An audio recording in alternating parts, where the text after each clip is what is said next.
Jahn! Utah!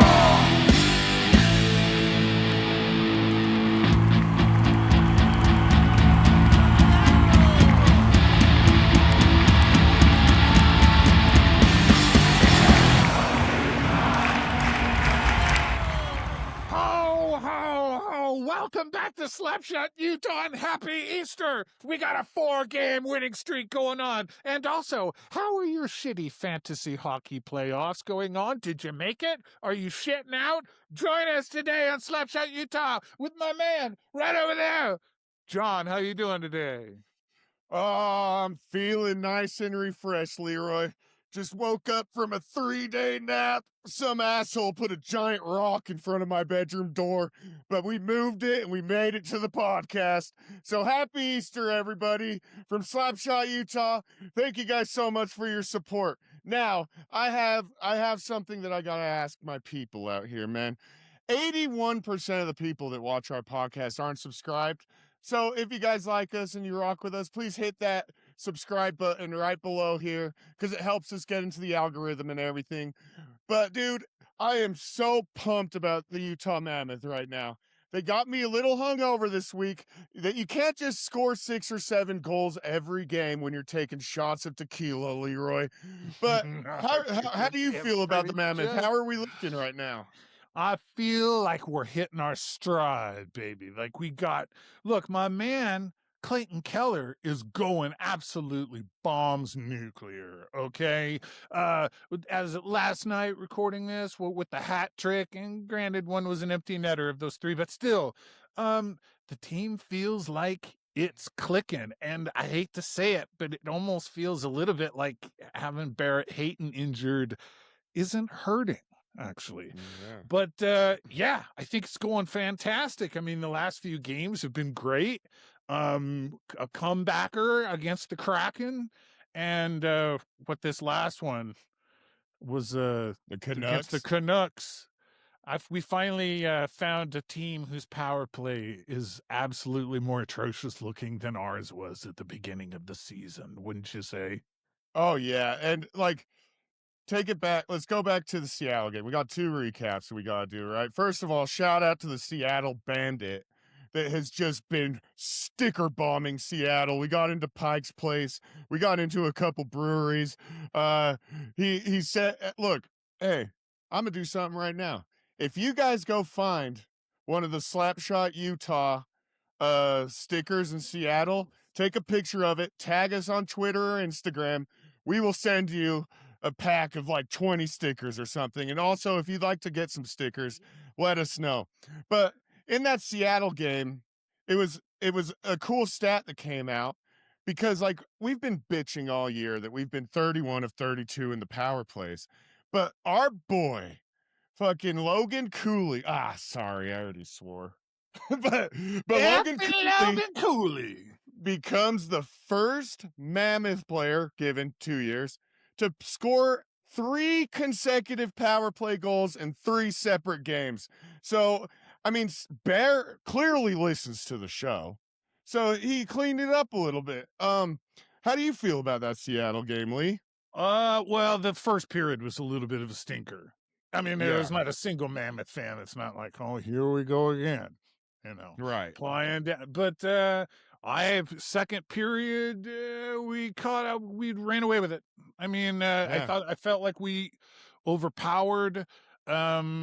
I don't even think there are peers, at least this season right now. We've got them out the rink.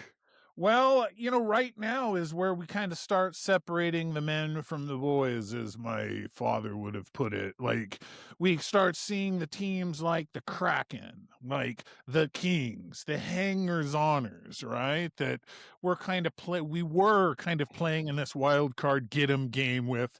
But now we have to set our sights forward, right? Because we've got the Edmonton Oilers coming up on Tuesday, and they look like they might take command of that Pacific Division. And if they do, that means that's who we might be up against, presuming we hold this wild card one. What's up next game?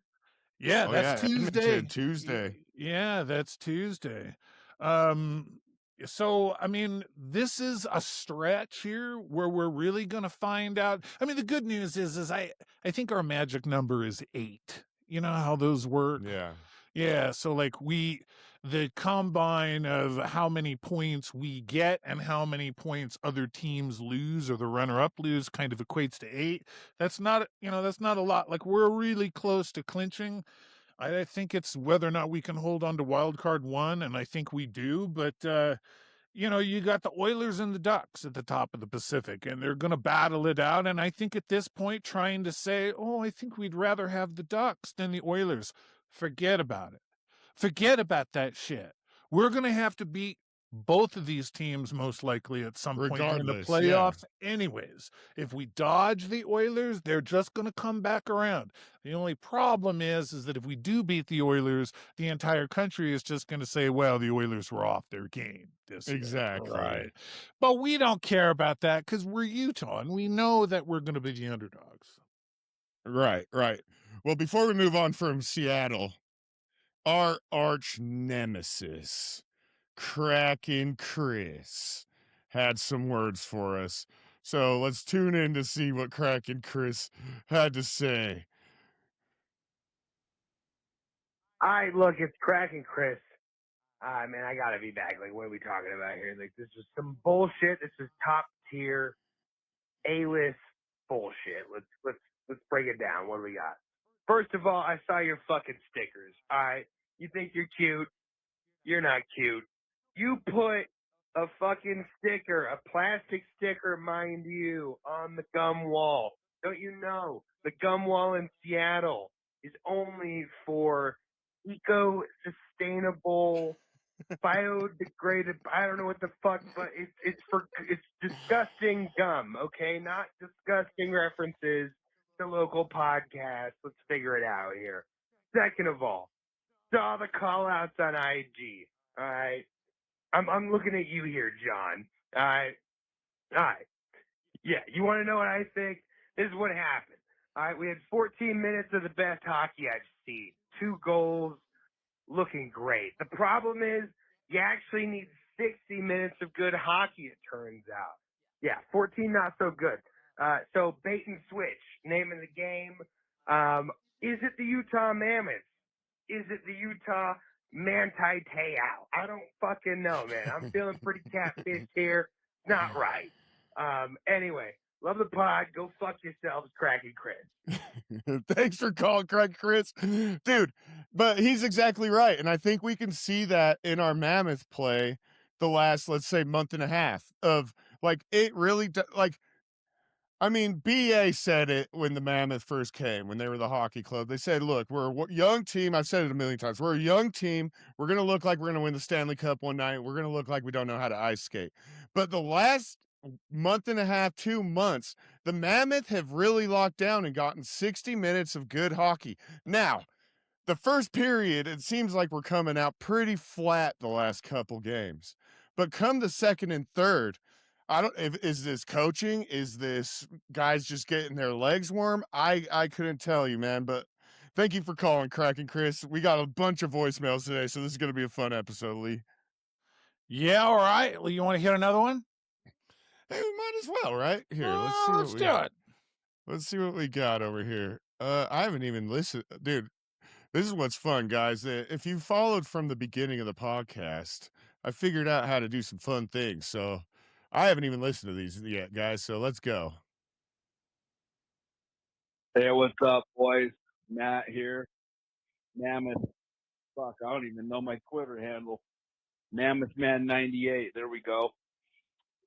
Long time listener, first time caller. But hey, you know what? 2 wins on the road's 2 wins on the road. They're not always going to be pretty like tonight.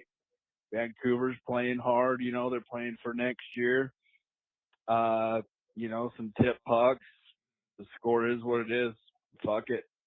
A win's a win. 2-1, 7-4. It don't matter. You know, not an easy schedule coming up. You could look at that and say there's not one easy game on there. Calgary, shitty team, not an easy game. You know, Uyghur's homecoming. He's gonna want that one, so we'll get it for him. But you know, just play hard, step up the physicality. It hurts to win. Make the defense pay. Forwards need to back check hard and forecheck even harder and smash their D, and we'll be fine in the playoffs. We'll step it up. Let's go, boys. Toss up. We got one more from Matt. Hey, Matt, again, one more thing. I fucking loved that fourth line tonight. Tanev and O'Brien on Sandy's wing. Holy fuck, man. D are going to be looking over their shoulder with those two flying down the side. Can you imagine going to get a puck as a defenseman and Turbo and Tuner coming at you? Fuck that. Not the biggest guys, but they ain't afraid. They'll fucking put you in the end wall. Let's go, boys. Toss up. Hell yeah, Matt. Thanks for calling in. Did you see the spicy tuna skills goal last night? Dude, I gotta say, as I'll just, as part of Slapshot Utah, I gotta give my deepest apologies for all the shit that I talked about Tanev and Tuna over the last 5 months, because last night a Tanev, I wish I would have put $100 that Tanev was going to give an assist to O'Brien for a goal, and that was awesome.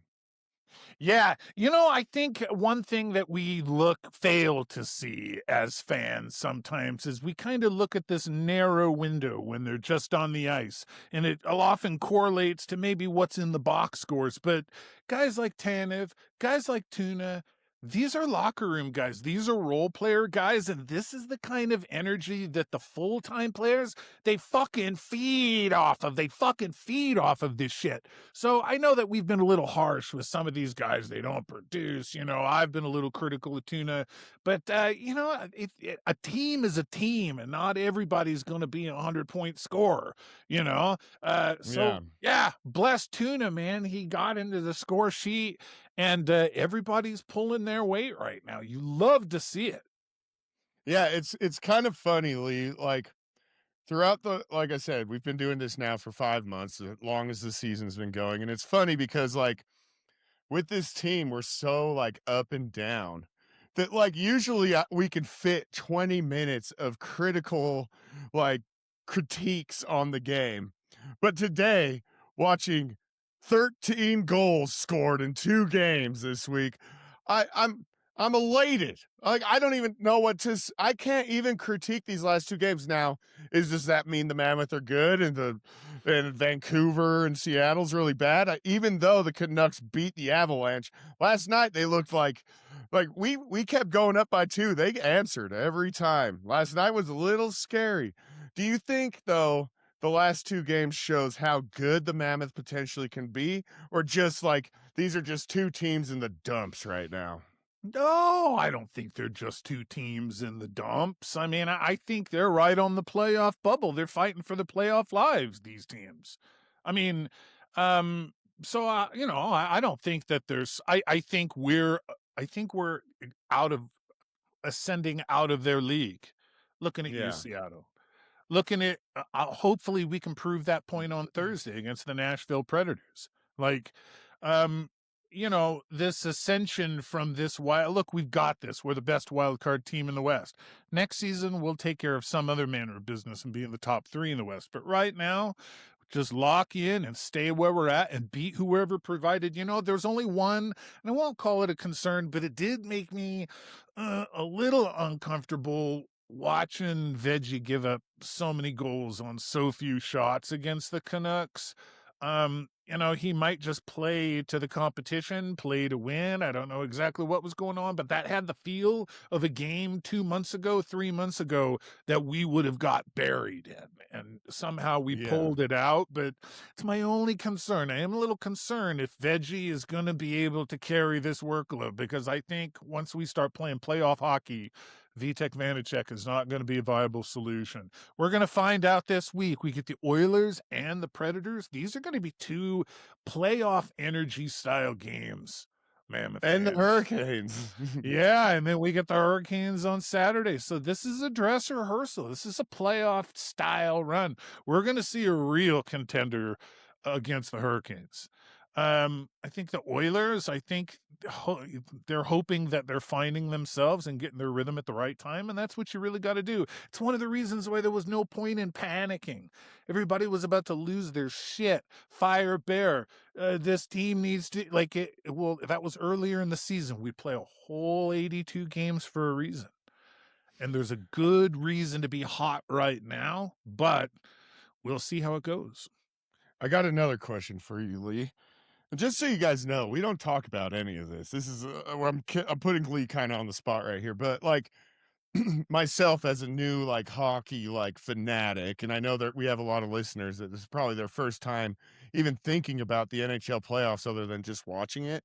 I'm really confused. Like, how does the playoff structure work? So it seems like the 2 and 3 seed play each other, and then the 4 and 1 seed like is because and let's say the NFL and like the NBA, it's like 1 through 8, right? So 8, and then it just goes like this. Like, why do a 2 and So 3 it's seed play each other? So it's the top number 1 in both divisions. So you've got the Central and the Pacific. So there's first, second, third in each division. Those are guaranteed playoff spots. The first spot in each division is Plays going a to wild get card. one of the wild card teams. The team that's more dominant between those two first seeds, those two first in those two divisions, they flip flop. So the Colorado Okay. Avalanche they're going to get WC2. Whoever wins the West is going to get WC1. And then the rest of them play division to division, 3 against 2, 2 against 2, 3 against 3. So instead and of that way. instead of like the NBA and the NFL, how they do a complete top 8, it's the divisions. Yes. Like the divisions are separated. Yeah, the so prize top bottom, 2 Exactly. 3 2 3. The Okay. prize you get for winning your division is your first playoff opponent is presumably going to be an inferior team as a wild card, right? So your prize for having the best record in your conference is playing the lowest seeded playoff team there is available. God, that really stinks because like yesterday I was watching the Avalanche and Stars game, and it was like, oh, because the Avs won, which it was a great game, by the way. That was a great game. But like now the Wild and Stars play, and it's like, dang, like that sucks that you like work so hard and they're like 100+ points right now, and they still got to play like the next best team in their division. People who are really critical of the current playoff system are very typically Kings fans because they've been having to square off the majority of their years against the Edmonton Oilers. It seems like every freaking year it's the Kings and the Oilers, right? And so people would like to see the entire conference seeded from top to bottom and just go that way, Right. I mean, because ruin some rivalries that way, I think, but because Utah right now would be a 3 seed or a 4 seed. We would be the 7 seed. Well, no, because no, that's right. Yeah, that's anyone in the Pacific, so we would be a 4 seed. We would be the 4th or 5th seed, depending on how that ends up. Yeah. Hey, listen, think about how big this game is on Tuesday. Like this could be your playoff opponent, right? Yeah. And how you approach it and how we digest this game, but also you're going to find out a lot about this team. I think we'll see what happens on Tuesday, Yeah. I mean, it'll show a lot. It'll show a lot. Like if the boys come out and they're screaming down the ice and they're even if we take an L, Lord forbid, like it'll say a lot how we lose that game. You know what I mean? Because Edmonton's on a streak right now. They're looking hot. They got McJesus. Shout out Easter. But if we lose, let's say 3-2, but the boys are out there humming, that's all right. But if we come out flat, especially after these 2 just amazing games, does that come down to coaching or does that come down to experience, do you think? I don't know. Well, I don't know the answer to that question. I do know that it's show up time. It's like you're saying, win or lose, we got to show these teams that this is a tough team. This is not a team you want to be afraid. Be afraid of Yeah. us. You know, Yeah. and especially against the Preds and the Oilers, like it's time we got to dominate this week. We can afford to lose a game, and we probably will. I mean, there's a possibility we end up losing to the Oilers and the Hurricanes, and when it happens, everyone is going to shit their pants and say we're absolutely fucking doomed. And we're not, but it would be really nice to see. Nashville's not an easy test. These next 3 games are not easy, people. No, they're Because not. Nashville's trying to get that wild. You think the Nashville Predators want to play the Avalanche? This No. is gonna be a fun game. We on could be a Thursday, wild against card the too by Preds. the next time you and me talk. It's not out of the possibility. We could end up losing 3 straight, although I don't think we're going to. I think I'm shaking off the boogeyman of like, oh, this team again. We're gonna like. I think we're finding our groove, and I think we're gonna. I'm just really optimistic about this week. I don't know if you want to do predictions or not, but Let's go into it. Let's go right into it. All right, Edmonton, Nashville, Carolina. So, like we just touched on, Edmonton, big game. If you're excited about the playoffs, this is a game you want to watch all 60 minutes. And if you're able to make the game, I need you guys to go out there and show what a playoff atmosphere in Utah is going to be, because this is a potential playoff opponent, people. We got to go hard for our Mammoth out there. I'm a little skeptical personally. It's just been too good. It's been too good. We've been living on a stroll down easy street isn't as good as going and lifting. You don't build muscle by going and lifting cotton. So I'm a little scared. So I'm gonna say 2-1 we lose to Edmonton. But I think like I said previously, I'll have hope for the playoffs if the boys lose in decent like you can lose games, but don't go out there and don't fold over. And go out there and I gotta see at least a fight or two. 2-1 loss in regulation or overtime? Yeah, 2-1 loss in regulation. In regulation, okay. I'm not. The veggie last night made me worry. And I don't believe in Vanacek. As much as I love him, and he delivered one of the greatest away games that I was able to be at, I just don't have that much faith in It'll him. be interesting to see how Bear manages the goalkeeping workload here going forward. Like, I mean, once we're locked in, do we continue to, like, when do we get, or do we keep the rotation going? Because remember last season, we were pretty sure we weren't going to make the playoffs, but Veggie finished with a pretty good streak. Once we clinch, we want to give him a little bit of a break before we go on a run. Yeah. We don't know if it's going to be 2 series worth, do we? So, well, I just looked it up. Money Puck got us at, as of right now, we're at 98.7. So if we win, do you think if we beat Edmonton, we'll be clinched? What do we have to do to clinch? Do you even know? Well, the magic number is 8. So, honestly, the Predators game is going to probably be the clincher. Yeah. Oh yeah, true. Because they're in the wild card too, right behind us. Yeah, because I mean, anytime one of those guys lose, it could be the Sharks, could be the Kings. Somebody makes up a little bit of ground.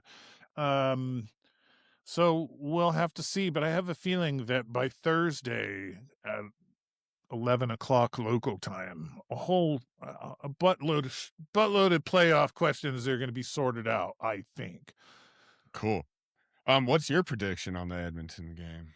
2-1, but I think we lose in overtime. Cool. So then we move only on. Because we suck at home. Like we've got to get better at home. But it feels like, we'll come home and get disappointed. So, but I think that's a 2-1. We get a point out of that, which really sets up the Predators game. And I think we spank them and me too. Stuff them in a locker. 3-1. I'm going to say 3-1 minimum at least, because I don't know, for some reason we just play really good we match up good against the Preds. Do you play Vanacek against Edmonton and then go? I don't know how they're going to. I think we do Veggie. I think we do Veggie Tuesday, Vanacek, or no, opposite. Vanacek against the Oilers, Veggie against Nashville, and we clinch the playoffs. I have a feeling we're gonna punish the Nashville Predators. I mean, it'd be great. Oh, we're gonna eat their lunch. I think that's what's gonna happen. I'm gonna go something like 4-1. You Okay, know, hell yeah. and then there's a big game against the Carolina Hurricanes. What's your prediction on that one? Okay, so Saturday at 3 p.m. Love a 3 p.m. game. The boys love a 3 p.m. game. I'm going to say we win 4-3. 4-3, huh? Yeah, I think, like you said, I think we come out hot against Nashville and they're feeling themselves and the boys will be humming at home. I think we're going to take another overtime loss against the Carolina Hurricanes on Saturday night. And I'll say 4-3 too. But it'll be an overtime loss. That's right. Well, I'm really excited to see this, dude. The playoffs are coming, people. The playoffs are coming. And if like we had the opportunity to go to the first ever Mammoth game, right? You were there, right? You had to be. Yeah, so I was there too. I was there.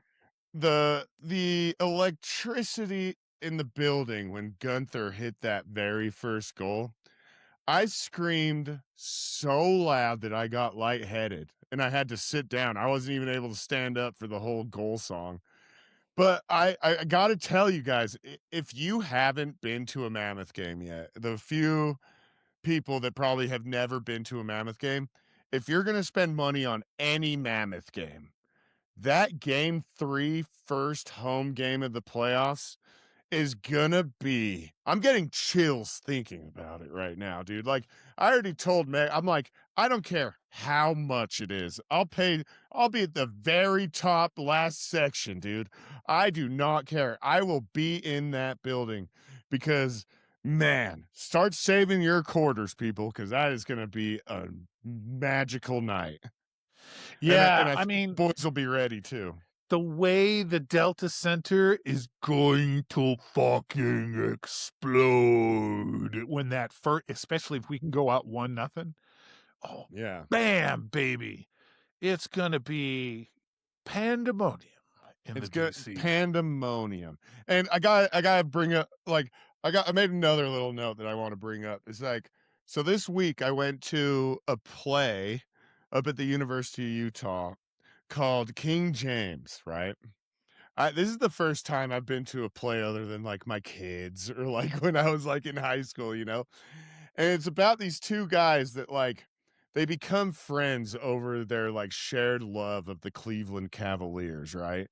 And the whole play is like them and their lives and growing up and blah blah blah blah blah, right?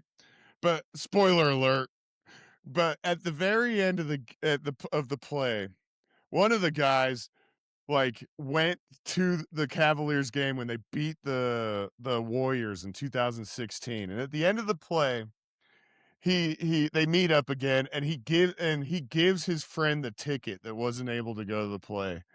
And the whole moral of the story was it wasn't really about watching LeBron James or watching the Cavaliers or like watching them win. It was about like, because he said when he saw LeBron block the shot on Andre Iguodala, he's like, I turned to my left and looked for you, man. Like that's what's awesome about this Mammoth culture, and that's what's awesome about these watch parties and everything is that we're making camaraderie. Like at the end of the day, it's really not about the Mammoth, Leroy. It's about watching it with you, our friend Sean Cleary, Brandon, everyone that we've become friends with over this last 2 years. And you know, I can't wait. Like, I'm more excited to see you guys excited at the Delta Center during this playoff run. And even like just seeing you guys around. And like, I gotta say another thing. Like, on the very first game of the playoffs, remember, we put on Instagram and Twitter and stuff. Meet us at Big Willie's for that first game. Me and Leroy are gonna give away a bunch of pucks. We're gonna give away a bunch of stuff. I already talked to the Bud Light guys. We're gonna have a bunch of fun merch over there, dude. So Dude, I just gotta say, we don't have to wrap it up right now. I got another voicemail I want to play, but like, dude, I just gotta say thank you so much, everyone who listens, everyone that participates in all this stuff. You guys are the reason that I love watching hockey, dude. Well, I'm right with you, John. I mean, it's a wonderful time of the year, but also I'm feeling it right along with you. It's a great time to be a Salt Laker. It's a great time to, and I'm so excited about what this spring, what the Stanley Cup playoff season is going to bring. But whatever it is, I just can't wait. I can't wait to celebrate hockey in Utah at the Delta Center in the NHL postseason. Let's fucking go. Amen, brother. But hey, let's wrap things up. So, like we said, it's Easter. Happy Easter to all our friends and family out there. So I put out a call to like people, hey, send me your favorite Easter memory. And we got a good one from our friend Billy G. So let's take it to Billy G real quick. Happy Easter, boys. This is Billy G. Here we go. So, growing up, we used to go to Easter at one of my grandma's house, and I had a cousin. She was a couple of years younger, and she didn't have a dad. And so, every year, my dad would be like, hey, boys, me and my brother, go slow. Let Cousin Gene get some eggs. Go slow. Slow down, boys. Slow down. Cousin Gene's got to get, okay. Fast forward 30 years, she admits that every year they got there a couple hours early, and she had her own special Easter egg hunt all by her. She had her own bigger basket that was hidden from us. So let this be a testimony that boys can't compete in girls' sports. That's a good one, Bill. Thanks for calling it. Leroy, do you have a favorite Easter memory? Easter wasn't huge in my house growing up. In fact, just considering the context, sometimes I think I was a little afraid of it, but it wasn't until I really grew up and had kids and you could see just the joy and the imagination of Easter. And I mean, even today, like looking out the window and going out this morning, there's just a glow about the weather and the holidays. It's just, this is it. This is my favorite Easter right now with you on Hell yeah, Slapshot buddy. Utah. Hell yeah. I think mine is probably like, especially like you said, like once you become a parent, you kind of like look at holidays a lot different. But like one of my oldest Easter memories was we woke up and my parents were like, guys, there's the Easter bunnies in our front yard. And we ran outside and there was a rabbit out there that was like our neighbors. And for years I was like, dang, that rabbit just must have escaped. But now becoming a parent, like I know like my dad went over there and was like, hey, can we like make Easter magical? And that was like now as a parent, I'm like, that was really cool of him to do, man. Okay, I got a question for you. What's your favorite Easter candy? We'll close with that. Oh, you're gonna get an Easter Reese's egg, dude. The Reese's egg, bro. Have you noticed a sharp decline in quality on the Reese's egg or no? I haven't eaten one this week. I'm trying not to eat chocolate. Oh, yeah. They're not as good anymore or what? Good luck. Oh, I don't know. Sometimes they just kind of have a grocery bag kind of flavor. I don't know what it is. I don't know. Everything tasted better when you were a kid. But I like jelly beans, and I love a quality chocolate egg. How about that? Hell yeah, yeah. How's your shitty fantasy hockey league? Everybody should be in their playoffs. I am currently getting my ass kicked in a elimination round by yours truly, our friend of the show, Big D Vader, our dude Dustin. Of course, the Jedi's got your number right now. I've been front running this fantasy hockey league all year, and I think he's gonna knock me off today. So anyways, we'll have to have you on the show, Dustin. Presuming you get out today live, we're gonna bring you on the show, Dustin, so you can gloat. Agreed. But just like you touched, Leroy, when you went out this day, this is the beginning of spring, people. This is the beginning of new beginnings. And I really hope for peace, blessings, and abundance to all of our listeners and the Utah Mammoth. So thank you so much for listening to another episode of Slapshot Utah.